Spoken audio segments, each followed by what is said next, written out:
Chapter 4 B.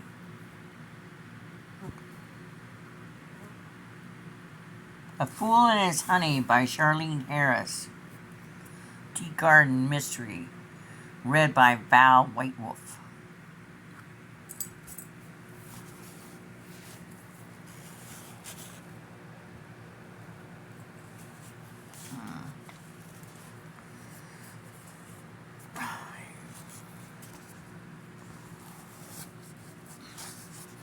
It's funny, when you have 3 of these bug killers, all of a sudden you have only one. Weird. Okay.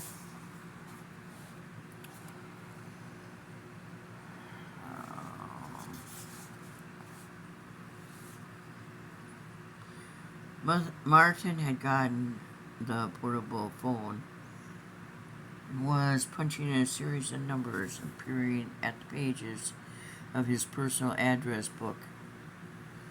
He looked up at the kitchen wall clock as he listened to the ringing at the other end. "Hello?" he said. I thought he sounded uncertain, which was rare for Martin. "Cindy Bartell, please." He began to load dishes into the dishwasher. Anything to stay in the room and keep working without making it obvious. I was determined to listen to the conversation. "Cindy, this is Martin. Have you been doing well? Bartell told me you'd taken a partner on." "Yes. He called me at work last week." Barrett hated to call here because I might answer the phone. "Oh yeah, that's his son. Son we don't know anything about. I'm glad you're finally getting some free time. Who'd you?" Martin's face underwent an oddest change. "Dennis Stinson," he said. It looked as if he were restraining all kinds of comments. I gathered Dennis Stinson was not unknown to Martin, but frankly, Cindy's business dealings were not my prime concern at this point in time. I just barely heard Hayden whimper upstairs, and I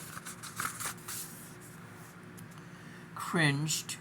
I went up the stairs so fast I wished I had Martin clocking me. I stood by the portable crib and held my hands up in a soothing gesture, as if that would calm the baby back into sleep. I noticed that my hands were shaking, and I was saying shh, shh, in the kind of frantic way. Hayden's blue-veined eyes fluttered once more before he settled back into sleep. Feeling as though I had just avoided a herd of stampeding buffalo, I shambled back down the stairs and collapsed into a chair across from Martin. I slumped over the table, burying my face in my folded arms. After a moment, I felt Martin's fingers in my hair. He stroked my head the way a man absently pats a dog. But I was so tired of my unusual prolonged turn of being the strong one that I found even an offhanded caress comforting. Have you seen Regina lately?" Martin had said into the telephone. I could hear a tiny buzz. That was Cindy answering. "Not in 5 months. Did you notice the last time you saw her that she had gained some weight?" Buzz, buzz. "She had a baby," Martin said. I heard a kind of shriek.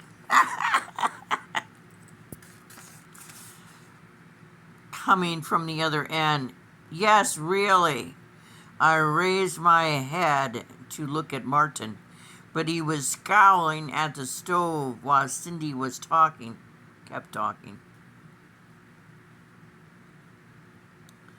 I can't imagine you'd want to talk to her, but the fact is she disappeared, Buzz.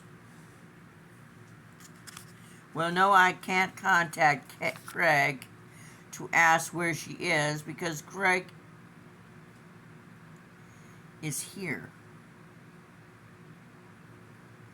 I guess the sheriff department here will have arranged to tell his brother and the Harbors by now.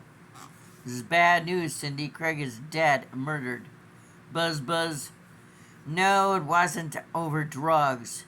Martin raised his eyebrows to me, indicating that he had learned another fact about the deceased Craig. We don't know what happened exactly, but Regina is gone. Craig's dead, and we have the baby. Then Martin had to tell Cindy that Barbie was out of touch on a cruise, and that we didn't know what to do with Hayden. Yes, I guess we could, Martin said cautiously. Cindy was offering advice, I gathered. Yes, I guess we could do that. Well, we'll talk about it, and we will decide. If we decide to come, we'll give you a call when we get there. He hung up a moment later. Before Rory gets out of the shower, he said, keeping his voice low. Cindy says she had no idea Regina was pregnant, and that she bets no one in Corinth knew about it. Cindy said Craig had been in jail for one or two things: possession of marijuana and bad checks, that kind of stuff. His friend Rory was almost always involved with Craig's law problems too. Are we going to call the sheriff about him? I asked, tilting my head toward the bathroom door as if Martin had a choice of subjects. We could hear the pipes groan to a halt. Hot water gushed out of the shower head. The downstairs bathroom was a noisy one. Martin stared across the hall as if he could give him an answer. You're really thinking about not calling the sheriff, I said, my voice full of incredibility. Cindy suggested we bring Hayden to Craig's aunts and uncles in Corinth, the ones who raised him, and Martin said, we might as well take Rory with us. Do you think he knows anything more than he told us? I have no idea. I threw myself upright in the chair, trying not to breathe fire at the stranger sitting across from me. But I don't think we're the best judge of that.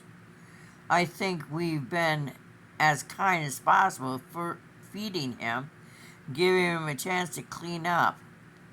But I think now he needs to go face the music. You amaze me, Martin said, with no evidence and no evident amazement. You're giving me a surprise or two yourself, I said, with equal grimace. Do you think that boy has brains enough to lie? Just because he's stupid and sweet doesn't mean he's good, I countered. But Ro, if we turn him over, it'll make things that much worse for Regina. How so? If your eyebrows could have crawled up any higher, they would have been in Maine. Because he knows why Craig came to Lawrencetown, Martin pointed out, And he's the only one. I gapped at him. I honestly tried to think that through. Finally, I shook my head. I'm not following you at all, I admitted. The water had stopped in the bathroom. He's going to tell the police whatever puts him in the best light, Martin said. He's also noticed the water had quit pounding through the pipes. By his own admission, Roy been in trouble with the law in a minor way for years. His dad and granddad before him had done jail time. I recognized his dad's name as soon as he told me. The Thurgills, the mother's family, are just as bad, if not worse. Rory isn't going to tell anybody anything he doesn't want to. So what's the profit in taking him with us? He may tell us. We may be able to tell once we get on Craig and Regina's home ground what they are doing. Find some way through this without Regina ending up in any more trouble than she already is. His voice trailed off as he realized it would be pretty hard to find more trouble for Regina. Why would he tell us? I can only hope he will. Now that Craig is dead, why not? We can't revoke his parole or punish him for whatever he's done. Maybe if we leave him out of this as far as the law is concerned, he'll reciprocate with information.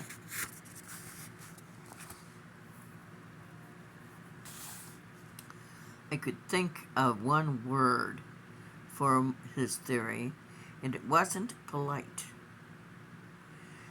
What had happened to my incisive figure, all the Angle's husband? He could only be this gullible because it concerned his family. Had Martin ever been foolish about me? I thought not. Did that mean he loved his sister and niece more, his son? What about his first wife? I had a moment of sheer irritation, irrational rage, as I thought of Martin. And then once again I took a deep breath and made myself recall that he had a terrible shock the night before.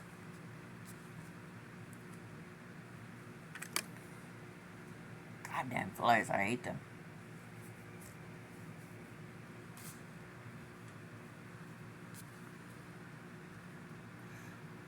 It's over there.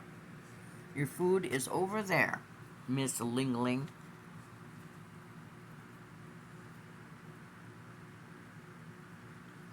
She's not happy. She doesn't like kitty crunchies any more than I like corn check cereal. Ugh, heck.